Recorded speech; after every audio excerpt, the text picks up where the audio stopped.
Hello friends, आज के इस वीडियो में हम लोग सीखेंगे कि linear equation involving two variables के वर्ड प्रॉब्लम्स को कैसे सॉल्व करते हैं, या इन जनरल कि वर्ड प्रॉब्लम्स ये जो है स्टूडेंट्स को सबसे डिफिकल्ट जाता है। तो वर्ड प्रॉब्लम को एक्सट्रैक्ट, उसमें से डेटा कैसे एक्सट्रैक्ट करना है, वो आज इस वीडियो में हम लोग सीखने वाले हैं। तो एंड तक वीडियो देखिए and I hope by the end of this video you will be able to solve the word problems by yourself. So पहला क्वेश्चन देखते हैं क्या दिया है। पहला क्वेश्चन में दिया है the sum of father's age and twice the age of his son is 70। ठीक है, पहली चीज तो क्या करना है, पहली चीज अभी कोई भी वर्ड प्रॉब्लम स्टेटमेंट दिया है तो उसमें से डेटा को डिवाइड करना है कि पहले हाफ ऑफ द डेटा में क्या दिया है, दूसरे हाफ ऑफ द डेटा में क्या दिया है। तो अगर यहां से यहां तक देखूं, the sum of father's age and twice the age of his son is 70। ठीक है, तो अभी ये सॉल्व करने के लिए मुझे कोई वेरिएबल्स की जरूरत पड़ने वाली है। तो वो जो वेरिएबल्स रहेंगे मैं लेने वाला हूं यहां से। लेट फाइंड क्या करना है, फाइंड जो करना है उनको लेट अज्यूम करके वेरिएबल्स होना है। फाइंड देयर प्रेजेंट एज, किसकी प्रेजेंट एज फाइंड करनी है, फादर और सन की फाइंड करनी है। तो let father's present age be. ठीक है, फादर की जो प्रेजेंट एज है उसको लेते हैं x and let sons present age b y। ठीक है, फादर की प्रेजेंट एज को x मान के चलो, सन की जो प्रेजेंट एज है उसको y मान के चलो। तो अभी ये दोनों वेरिएबल्स हैं। तो पहले स्टेटमेंट से मुझे क्या पता चल रहा है, सम का मतलब क्या, एडिशन। किसकी addition, sum of father's age and sum of father's age. Father's age क्या है, x है, तो यहां पे मैं x ले रहा हूं। एंड किसका सम, फादर और सन, मतलब x plus twice the age of his son. Twice मतलब दो बार मल्टीप्लाई करना है किसको, age of his son. Age of son क्या है, y। So x plus 2y equals to, age का मतलब होता है equal to, sum of father's age and son's age is 70। तो x plus 2y equals to 70। ये आ गया मेरा पहला इक्वेशन। ठीक है, बहुत सिंपल था, तुम लोगों को बस डेटा उसमें से निकाल के एक इक्वेशन फॉर्म करना है।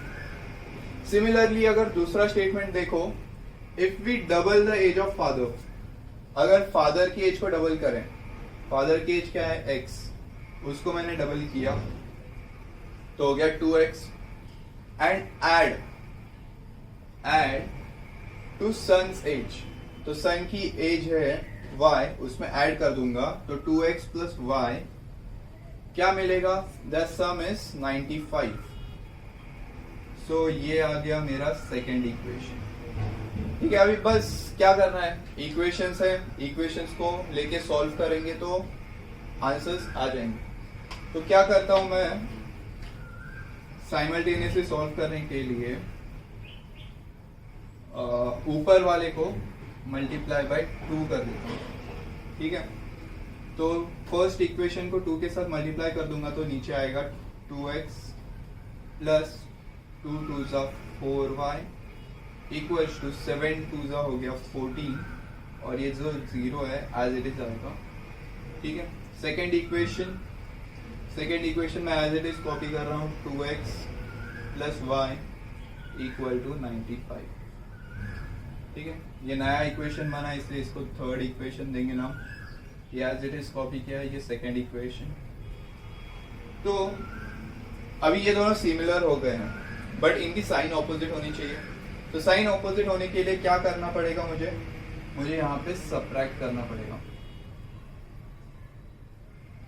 तो सबट्रैक्ट करने से क्या होने वाला है, यहाँ के साइंस चेंज हो जाएंगे। माइनस, ये प्लस का ये माइनस हो गया, यहाँ पे भी माइनस हो गया। तो अभी ये 2x माइनस 2x कैंसिल हो गए, 4y माइनस y हो गया 3y इक्वल टू 140 में से 95 जाएंगे तो बचेगा 45। तो 3y इक्वल्स टू 45 आया, तो इसको यहाँ पे लिख लेता हूँ 3y is equals to 45।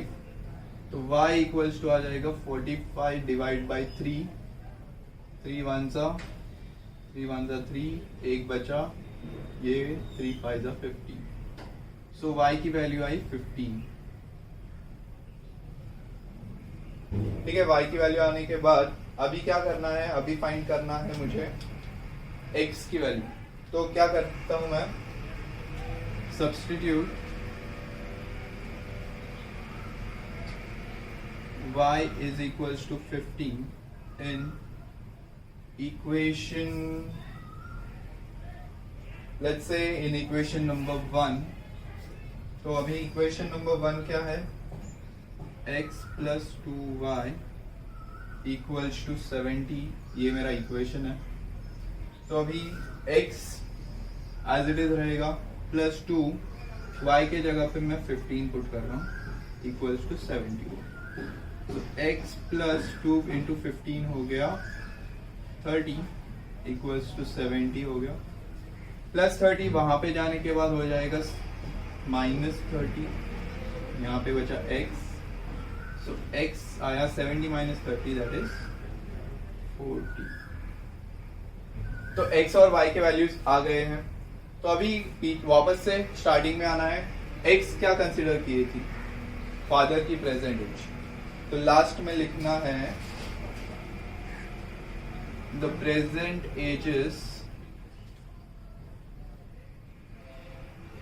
As of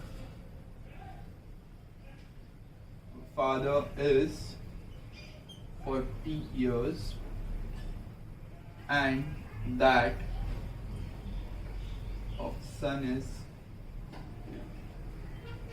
15 years। ठीक है, लास्ट में ये स्टेटमेंट लिखना काफी इंपॉर्टेंट है, उसके बिना तुम लोगों को मार्क्स नहीं मिलेंगे। सो समझ में आ गया है कि कैसे सॉल्व करना है। कभी भी कोई स्टेटमेंट दिया रहेगा तो उसको पहले पार्ट्स 2 या 3 पार्ट्स में डिवाइड करो, ठीक है, अकॉर्डिंग टू द डेटा क्या दिया हुआ है। जैसे हम लोगों ने फर्स्ट इक्वेशन के लिए पहले स्टेटमेंट से मुझे पहला इक्वेशन मिला, दूसरे स्टेटमेंट से दूसरा। ऐसे हर एक सम में तुम लोगों को स्टेटमेंट से इक्वेशंस डिराइव करने हैं। और एक सम लेते हैं, तुम लोग को और क्लियर आइडिया आ जाएगा। तो आइए नेक्स्ट सम देखते हैं क्या दिया हुआ है। सेकेंड सम या नेक्स्ट क्वेश्चन में दिया है the denominator of a fraction is 4 more than twice its numerator। तो यहाँ पे बेसिकली क्या है, डिनोमिनेटर और न्यूमरेटर, ये दो वेरिएबल या ये दो चीजें हैं जो फाइंड करनी है, या फाइंड द फ्रैक्शन। फ्रैक्शन मतलब क्या, फ्रैक्शन इज बेसिकली अगर मैं कहूँ 1/2 या 6/7, ये बेसिकली फ्रैक्शन है। तो फ्रैक्शन में क्या होता है, एक न्यूमरेटर होता है, एक डिनोमिनेटर होता है। तो हम लोगों को यहाँ पे ये दोनों चीजें फाइंड करनी है, न्यूमरेटर और डिनोमिनेटर। तो सबसे पहले क्या लिखेंगे, लेट, क्या अज्यूम करेंगे, let numerator be x and denominator be y। ठीक है, ये दो अज्यूम करके चलते हैं, न्यूमरेटर को x लेंगे, डिनोमिनेटर को y लेते हैं।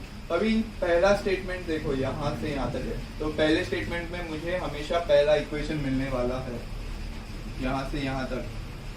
तो पहला स्टेटमेंट क्या दिया है वो ठीक से पढ़ना है। Denominator of a fraction is, ठीक है, denominator of a fraction is 4 more than twice its numerator। ठीक है, थोड़ा अभी डायरेक्टली आपको समझेगा नहीं, कंफ्यूजिंग जाएगा। वापस से जब तक नहीं समझता है तब तक रीड करना है। The denominator of a fraction is 4 more than twice its numerator। तो ये स्टेटमेंट को हिंदी में कन्वर्ट करो तो क्या समझ में आता है कि जो डिनोमिनेटर है वो क्या है, न्यूमरेटर से डबल और 4 टाइम्स बड़ा है। ठीक है, denominator numerator twice its numerator मतलब क्या, न्यूमरेटर से डबल, ठीक है, twice its numerator and four more मतलब क्या कि 4 ज्यादा। तो इसको फ्रैक्शन में कैसे लिखेंगे? Denominator of fraction is, denominator मतलब क्या? y, सो y इज मतलब इक्वल टू 4 मोर मतलब +4, ठीक है। 4 मोर मतलब क्या होता है? +4 होता है। किस में 4 मोर? तो न्यूमरेटर ट्वाइस इट्स न्यूमरेटर जो है वो x है।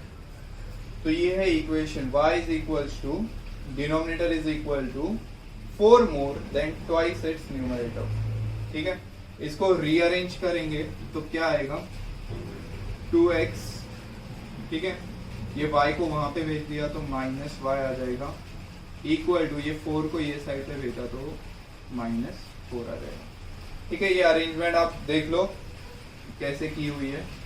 तो यहाँ पे मुझे पहला इक्वेशन मिल जाता है। सेकेंड इक्वेशन देखो कैसे निकाला है। Denominator becomes 12 times the numerator, denominator becomes 12 times the numerator. कब होगा? If both numerator and denominator are reduced by 6। अगर न्यूमरेटर और डिनोमिनेटर को मैंने 6 से रिड्यूस किया, than denominator becomes 12 times the numerator। तो डिनोमिनेटर न्यूमरेटर को 6 से कम करो, x - 6, और डिनोमिनेटर को भी 6 से कम करो, ठीक है। दोनों को 6 से कम कर रहा हूँ। If both numerator and denominator are reduced by 6, तो अगर दोनों को मैंने 6 से रिड्यूस किया तो क्या होने वाला है? Denominator becomes 12 times numerator. तो जो डिनोमिनेटर है वो क्या बनेगा? 12 टाइम्स न्यूमरेटर बनेगा, ठीक है। ये denominator is equal to 12 times numerator. समझ में आ रहा है? पहले मैंने इस चीज को फोकस किया, इसको नहीं फोकस किया। If both numerator, denominator becomes 12 times numerator, ठीक है। इसमें इससे मुझे कुछ अभी मिल नहीं रहा है, तो मैं आगे वाले सेंटेंस पे कूदा। Both numerator and denominator are reduced by 6। तो अगर मैं इन दोनों को रिड्यूस करूंगा 6 से, तब जाके डिनोमिनेटर 12 टाइम्स न्यूमरेटर बनेगा। तो अभी ये जो इक्वेशन है इसको अभी सॉल्व करते हैं। तो सॉल्व करने के बाद 12 इंटू एक्स आएगा 12x माइनस 12 6 हो गया 72, y -6। इसको लेफ्ट साइड में लेते हैं, ये 12x एज इट इज रहेगा, ये प्लस y यहाँ पे आने के बाद -y हो जाएगा, इक्वल टू ये -6 वैसे का वैसा प्लस -72 है, वहां पे जाने के बाद हो जाएगा +72। तो लेफ्ट साइड का एज इट इज रहेगा 12x -y इक्वल टू, यहाँ पे प्लस माइनस है तो सब्ट्रैक्शन होगा, 72 में से 6 गए तो बचेगा 66। ग्रेटर नंबर साइन प्लस है तो एज इट इज रहेगा। तो यहाँ पे आया मेरा सेकेंड इक्वेशन। तो अभी कुछ नहीं, बस इन दोनों को लेके सॉल्व करना है। दोनों इक्वेशंस हैं 2x - y इक्वल्स टू -4, और दूसरा है 12x - y equals to 66। This is my first equation, this is my second equation। तो अगर यहाँ पे गौर करोगे तो यहाँ पे -y, यहाँ पे -y, मतलब ये दोनों का कोएफिशिएंट सेम है। सिर्फ मुझे क्या करना है, नीचे वाले का साइन चेंज करना है। तो साइन चेंज करने के लिए क्या करना है? सब्ट्रैक्ट करना है। तो सब्ट्रैक्ट करने के बाद ये माइनस हो जाएगा, ये माइनस का प्लस हो जाएगा, ये माइनस हो जाएगा। तो माइनस होने की वजह से ये कैंसिल हो गए। यहाँ पे 2 - 12 या 12 में से 2 गए तो बचेगा 10x, ठीक है। 10x बचा, और साइन क्या बचेगी? ग्रेटर नंबर की साइन माइनस, इक्वल टू यहाँ पे माइनस है, यहाँ पे भी माइनस है, तो माइनस और माइनस एडिशन करना पड़ेगा। 66 + 4 हो जाएगा 70, साइन ग्रेटर नंबर की माइनस। फिर आगे x इज इक्वल टू हो जाएगा -70 अपॉन ये -10 जो है उसको डिनोमिनेटर में लेके आ जाऊंगा, तो यहाँ पे ये माइनस माइनस कट जाएगा, 10 1 जा 10 7 जा, सो फाइनल आंसर जो x की वैल्यू आई है वो आई 7। अभी ये जो वैल्यू है सब्स्टिट्यूट करेंगे, substitute x equals to 7 in equation, let's take in equation number 1, तो equation number 1 है 2x minus y equals to -4, फिर 2x की जगह पे 7 आएगा, माइनस y equals to -4, 2 7 हो गया 14 minus y equals to -4, फिर ये जो 14 है वो वहां पे जाएगा, so minus Y is equal to -4, ये प्लस 14 है वहां पे जाने के बाद -14 हो जाएगा, so minus Y is equal to minus और माइनस एडिशन होगा, 14 + 4 18, साइन नेगेटिव, अब ये नेगेटिव नेगेटिव दोनों साइड के कैंसिल आउट करेंगे, तो final y is equal to 18। तो x और y की वैल्यूज मिलने के बाद वापस से आओ यहाँ पे, फाइंड क्या करने बोला है, फ्रैक्शन फाइंड करने वाला है, मतलब न्यूमरेटर और डिनोमिनेटर। तो x 7 आया है, मतलब न्यूमरेटर जो रहने वाला है वो 7 रहेगा, डिनोमिनेटर 18 रहेगा। तो लास्ट स्टेटमेंट जो रहेगा वो लिखोगे, द रिक्वायर्ड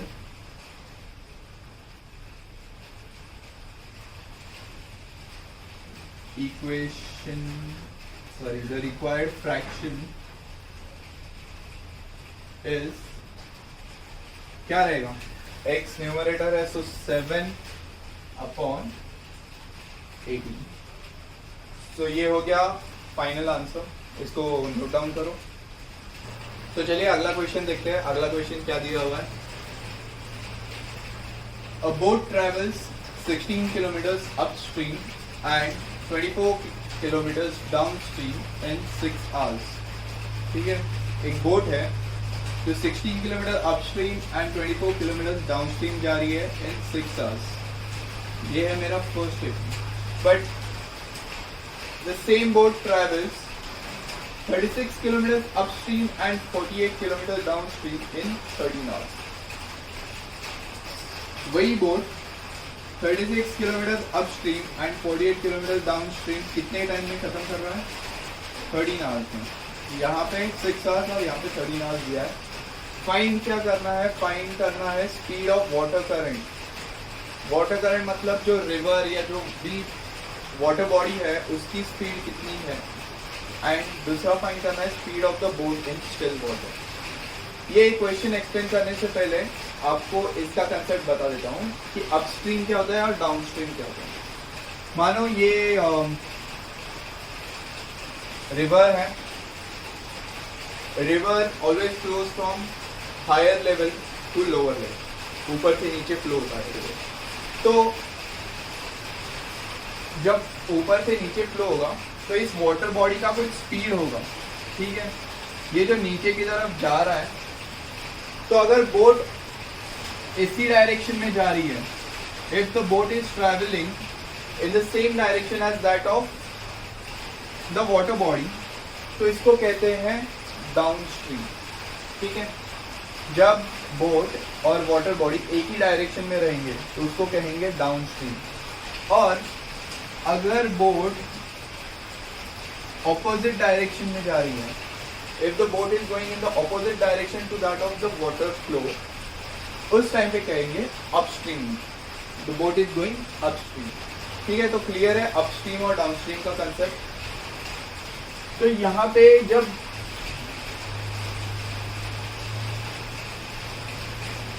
पे जब बोट अपस्ट्रीम जाएगी तो it will be against the flow of water, ठीक है। और जब डाउनस्ट्रीम जाएगी तो क्या होने वाला है, it will go with the speed of water. So now क्या कंसीडर करते हैं, फाइंड क्या करना है, the speed of water current and speed of boat in still water find करना है। So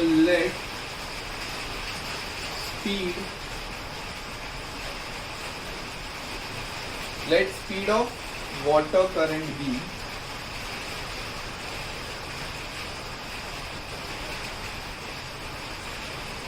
x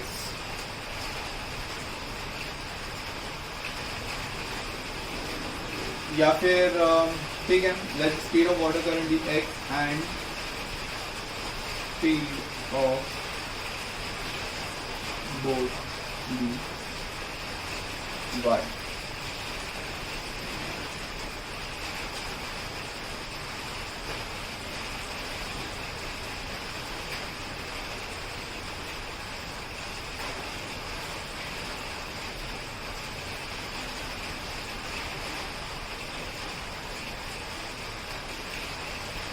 So पहले क्या करना है, लेट स्पीड ऑफ बोट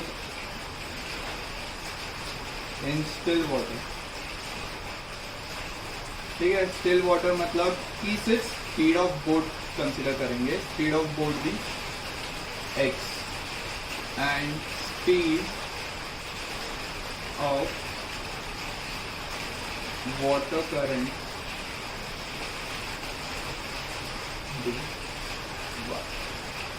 तो ये दो चीजें अज्यूम करके लेनी है. उसके बाद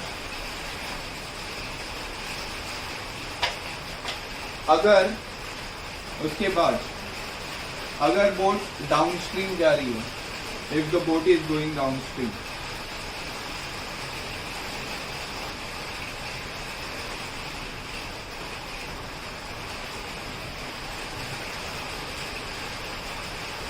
अगर बोट डाउनस्ट्रीम जा रही है मतलब with the flow of water जा रहा है, तो क्या होने वाला है, बोट की स्पीड और पानी की स्पीड दोनों ऐड हो जाएंगे. ठीक है,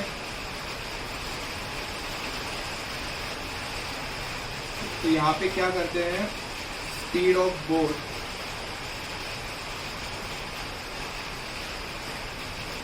डाउनस्ट्रीम. तो स्पीड ऑफ बोट जो रहेगी वो x प्लस y हो जाएगी. यहाँ पे यूनिट किलोमीटर पर आवर, ये भी kilometre per hour.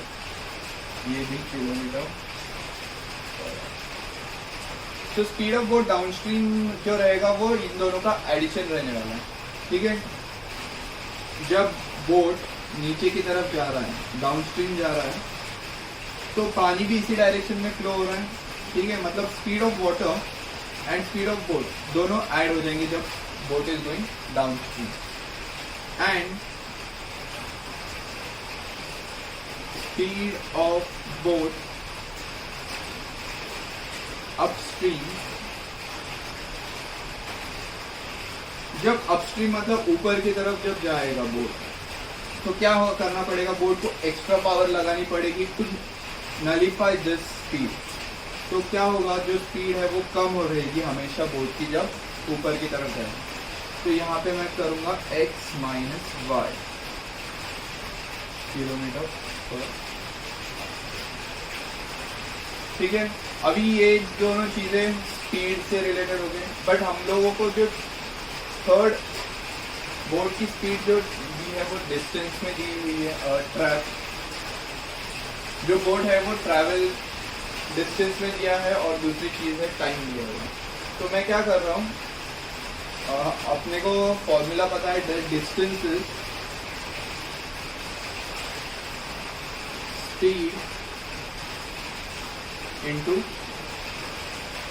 Time. You know that distance is equal to speed into time. Therefore, time का फॉर्मूला निकलेगा डिस्टेंस अपॉन स्पीड. तो मैं क्या कर रहा हूँ, ये जो है वो टाइम में रहेंगे. इन डिस्टेंसेस, जो डिस्टेंसेस भी है 36 किलोमीटर, 48 किलोमीटर, 16 और 24, इनको क्या कर रहा हूँ, टाइम में ये कर रहा हूँ, टाइम के फॉर्म में ला रहा हूँ. तो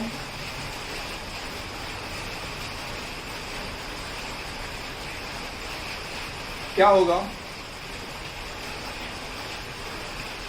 यहाँ पे लिखते हैं इक्वेशन, अगर तो बोट ट्रैवलिंग 16 किलोमीटर अपस्ट्रीम, अगर बोट 16 किलोमीटर अपस्ट्रीम ट्रैवल कर रही है, तो उसका अपस्ट्रीम डिस्टेंस जो रहेगा, the boat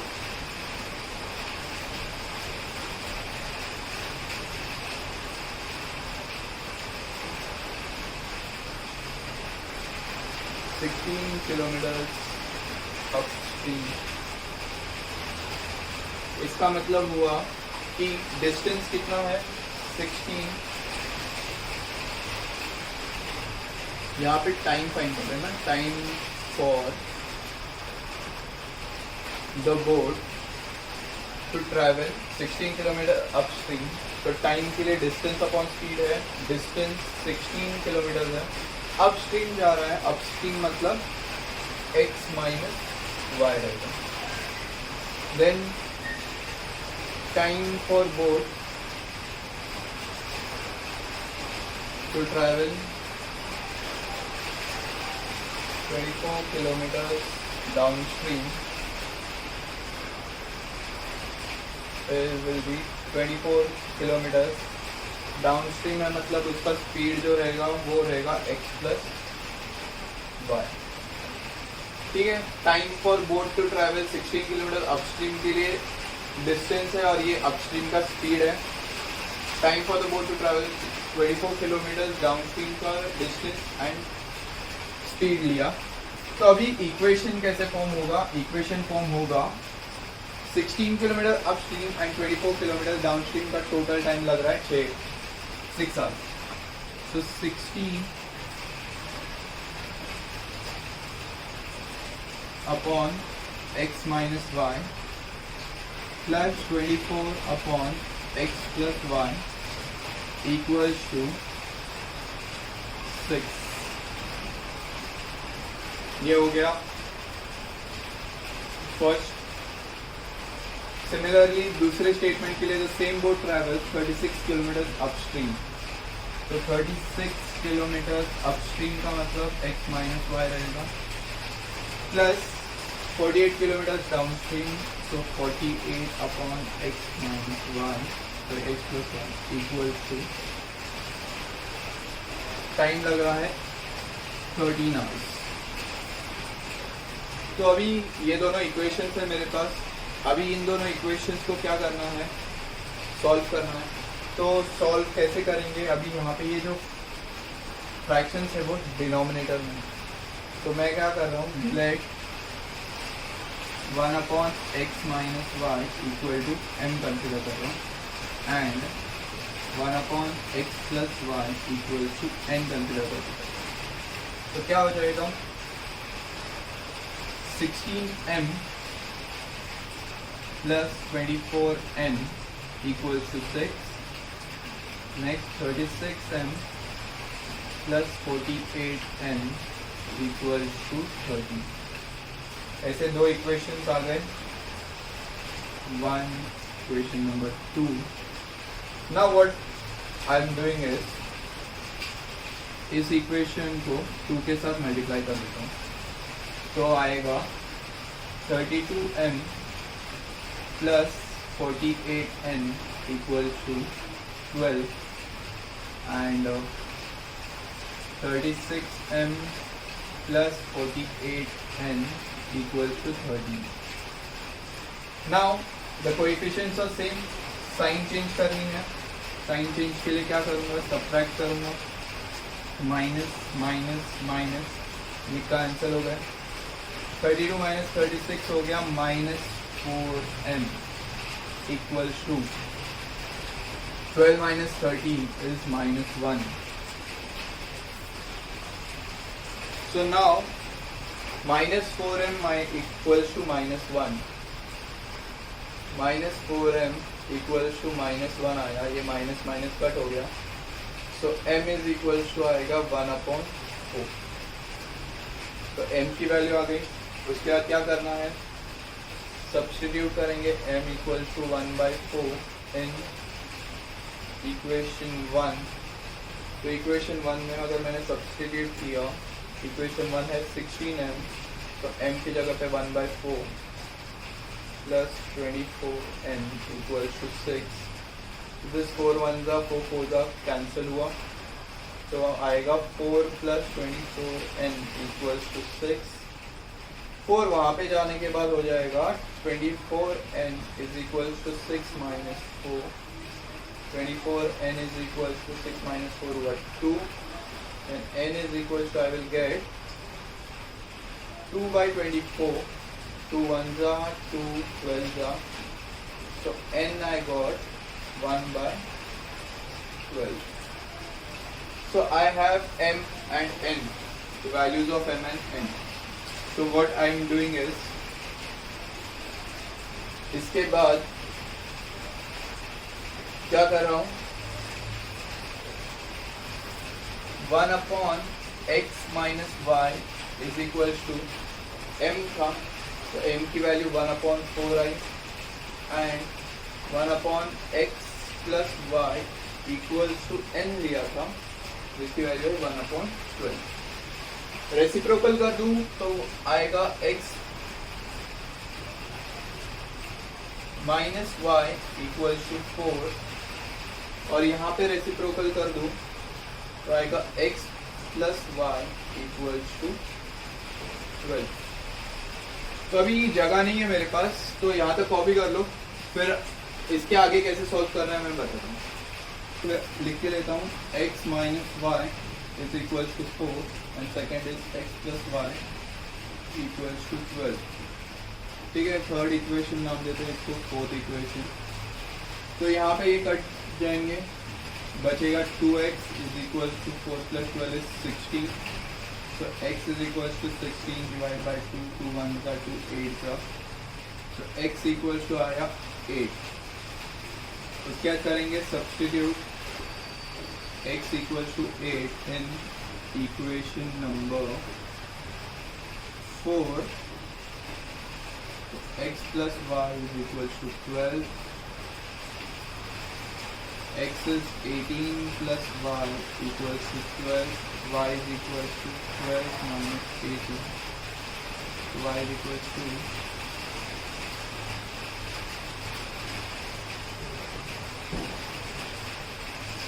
okay, let's take substitute x equals to 8 in equation 4.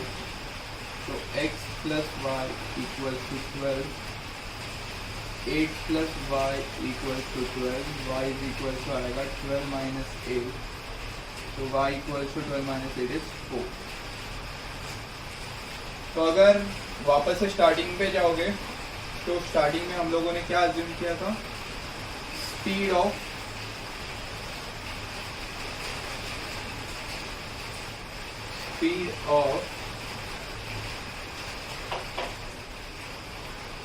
therefore speed of boat in still water is 8 km/h and speed of water stream is 4 km/h. ठीक है, speed of boat को x consider किया था जिसकी value आई है 8 km/h and speed of water is 4 km/h. तो note down कर लो. सो I hope आपको आज का वीडियो समझ में आ गया होगा एंड जो भी आपके डाउट्स थे वर्ड प्रॉब्लम्स के रिगार्डिंग, जो फियर था वो निकल गया होगा. कुछ करना नहीं है, वर्ड प्रॉब्लम्स को बहुत सिंपल सम्स होते हैं, बस उसमें से डेटा एक्सट्रैक्ट करते आना चाहिए. अगर आपको एक बार डेटा एक्सट्रैक्ट करने आ गया तो कोई भी टाइप की वीडियोस, कोई भी टाइप का सम हो, आप सॉल्व कर पाओगे. अगर टाइम मिलता है तो मैं आगे के जो बचे हुए सम्स है वो भी सॉल्व कर दूंगा. तब तक के लिए थैंक